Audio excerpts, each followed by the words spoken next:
18వ శతాబ్దంలో రాయలసీమ ప్రాంతంలో ఒక బ్రిటిష్ పాలనలో ఉన్నప్పుడు ఒక అధికారి వల్ల మరి ఆయన స్ట్రిక్ట్‌గా ఉన్నాడో, లేకపోతే ఆయన నిర్లక్ష్యం వల్ల వాటెవర్ తీవ్రమైన కరువుని ఎదుర్కొన్నారు.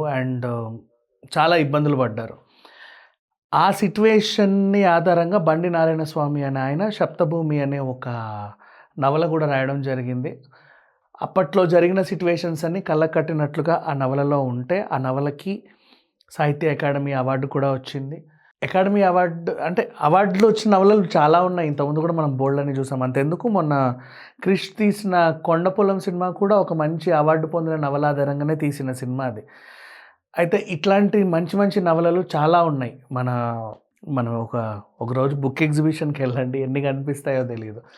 అప్పట్లో రాసిన రచయితలు కానీ, కొత్తగా వచ్చిన రచయితలు కానీ బోలెడన్ని నవలలు ఈ మధ్య రాస్తున్నారు. ఈ వీక్లీ మ్యాగజైన్స్‌కి సీరియల్స్ లాగా పంపిస్తున్నారు. మంత్లీ మ్యాగజైన్స్‌లో కూడా అప్పుడప్పుడు ప్రచురితం అవుతూ ఉంటాయి నవల్స్ చదివే వాళ్ళకి బాగా తెలుసులే ఈ సిట్యుయేషన్. అయితే ఒకప్పుడు ఏమయ్యేవంటే మన పరుచూరి బ్రదర్స్, యండమూరి వీరేంద్రనాథ్, ఎద్దనపూరి సులోచన రాణి గారు, ఇంకొకరు ఇంతమంది వీళ్ళందరూ కూడా నవలలు రాసేవారు. ఆ నవలలు ఆధారితంగా మూల కథ వీళ్ళ పేరేసి డైరెక్టర్లు అవి తీసుకొని సినిమాలు తీసేవాళ్ళు. మంచి మంచి సినిమాలు, నవలలు అంటే కథ ఉంది వాళ్ళ దగ్గర. ఇది మంచి విషయం గుర్తుపెట్టుకోండి. మంచి కథ ఉన్న తర్వాత హీరోయిన్ని ఎతుక్కొని సినిమాలు తీసేవాళ్ళు. ఆఫ్టర్ లాంగ్ టైం మళ్ళీ సిట్యుయేషన్ రావడం నిజంగా మంచి విషయం అని చెప్పుకోవాలి. ఎందుకంటే ఎవడో గొట్టంగాడిని తీసుకొచ్చి హీరో అని పెట్టేసి వాడి చుట్టూ హీరోయిన్ని తిప్పి వాడి చేత డ్యాన్సులు చేసి కెవ్వు కేక అనిపించే దరిద్రమైన రోజులు కొన్నాళ్ళు ఇండస్ట్రీని ఏలిన తర్వాత ఇప్పుడు పోయాయి. ఆల్మోస్ట్ అన్నీ పోయాయి. ఇప్పుడు మళ్ళీ కథాబలం ఉన్న సినిమాలే వస్తున్నాయి. నిన్న వేణు ఎల్లమ్మ అనే కథ ఉంది ఆయన దగ్గర. ఎవరిని పెడితే బాగుంటుందని ఎతికి లాస్ట్ దేవిశ్రీని పెట్టాడే. కానీ దేవిశ్రీ డేట్లునే నా దగ్గర అని చెప్పి ఎల్లమ్మ కథ రాసుకోవాలి. అట్లా మంచి మంచి మంచి మంచి కథలు ఉన్న డైరెక్టర్స్ ఉన్నారు. లేదా వాళ్ళ దగ్గర లేకున్నా సరే ఏదైనా నవలని హక్కులు కొనైనా సరే సినిమాలు తీసే వాళ్ళు కూడా ఉన్నారు. ఇకపోతే రాహుల్ సంకీర్తన్ గురించి మళ్ళీ మాట్లాడుకోవాలి. ట్యాక్సీ వాళ్ళతో వీళ్ళిద్దరికి ఒక బంధం ఏర్పడింది. మేబీ నిజంగా నవలను కొన్నాడా, లేకపోతే అతను ఏమన్నా కొత్త స్టోరీ రాసుకున్నాడా తెలియకుండా మనం ఏం అనకూడదు. బట్ ఈవెన్ దో ఒకవేళ నిజంగా నవల స్టోరీ అయినప్పటికీ కూడా ఆ సాహసానికి మెచ్చుకోవాలి, ఆ అభిరుచికి మెచ్చుకోవాలి. ఒక మంచి స్టోరీ తీసుకున్నాడు. ఇది ఎవరు చేస్తే బాగుంటుంది అనుకున్నాడు. అందరు హీరోలని టెస్ట్ చేసుకున్న తర్వాత లాస్ట్కి ఈ క్యారెక్టర్ విజయ్ దేవరకొండ అయితేనే పర్ఫెక్ట్గా సెట్ అవుతుంది అనుకొని, విజయ్ దేవరకొండ కోసం కథ రాసుకోవాలి, మళ్ళీ గుర్తుపెట్టుకోండి, అనుకొని ఆయన్ని సెలెక్ట్ చేసుకున్నాడు.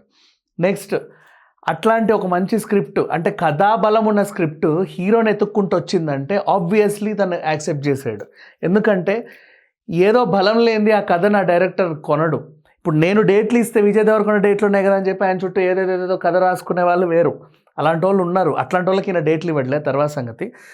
బట్ ఇట్లాంటి ఒక మంచి స్టోరీ రాగానే ఇది నేనైతేనే చేయగలను అని తను యాక్సెప్ట్ చేసి, అండ్ ఆల్మోస్ట్ ఆ గ్లిమ్స్ షూట్ మీరు చూస్తూ ఉంటే ఒక టైప్ ఆఫ్ గూస్ బంప్స్ వస్తూ ఉంటాయి. ఎంత బాగుంది, ఇతనికి చాలా కాలం తర్వాత ఒక మంచి హిట్ రాబోతుందేమో అనిపించింది. బికాజ్ లాస్ట్ కింగ్డమ్లో చాలా ఎఫర్ట్స్ పెట్టినా కూడా బ్రదర్ సెంటిమెంట్ బాగా వర్కౌట్ అయ్యింది. అయినా కూడా మరి ఎందుకు ఆ సినిమా కొంచెం అంటే ఇంకా ఉంటే బాగుండు అనుకునే సినిమా అది.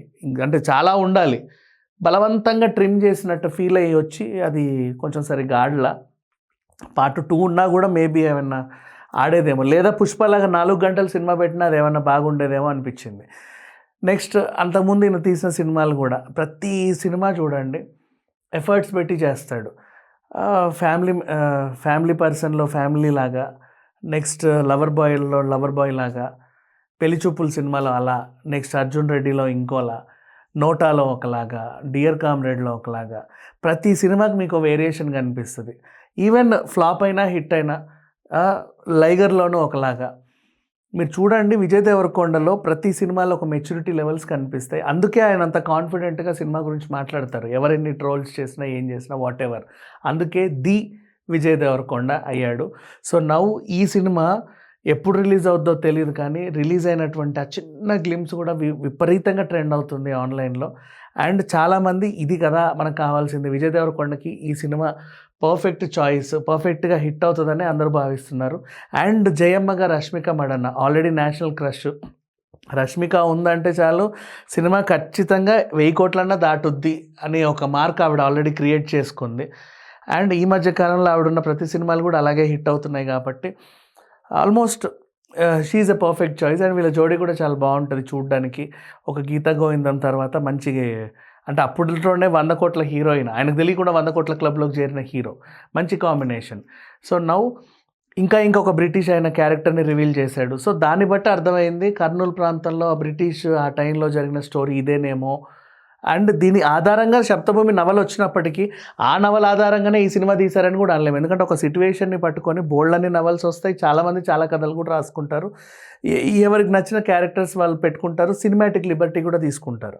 సో అట్లా ఇదేమన్నా చేసుండొచ్చు. బట్ చూసినంత సేపు మాత్రం కళ్ళకు కంటి నిండుగా ఉంది. ఇలాంటి సినిమాలు కదా మనం చూడాలి అనుకున్నాం. ఇప్పుడు మొన్న 'ఛాంపియన్' వస్తుంది. ఎంత హ్యాపీ ఫీల్ అయ్యాం చూడండి. నిజంగా మన చరిత్రలు చాలా ఉన్నాయి. మనం తెలుసుకోవాల్సిన చరిత్రలు కూడా చాలా ఉన్నాయి. ఎప్పుడో రేర్‌గా ఇలాంటి వాళ్ళు వచ్చి మనకు సినిమా తీస్తే తప్ప, ఓహో! ఇదా జరిగింది అని మనకు తెలీదు. 'చావా' సేమ్ రష్మిక మండన్న సినిమానే. అది వచ్చేంత వరకు శంభాజీ గురించి ఎవరికీ తెలీదు. సో ఇలా మరి దీంట్లో ఇతను పోషించిన పాత్ర ఏంటి, దాంట్లో ఉన్న డెప్త్ ఏంటి, ఇవన్నీ చూడాలంటే మాత్రం, తెలుసుకోవాలంటే మాత్రం సినిమా వచ్చేంత వరకు ఆగాల్సిందే. Thank you so much.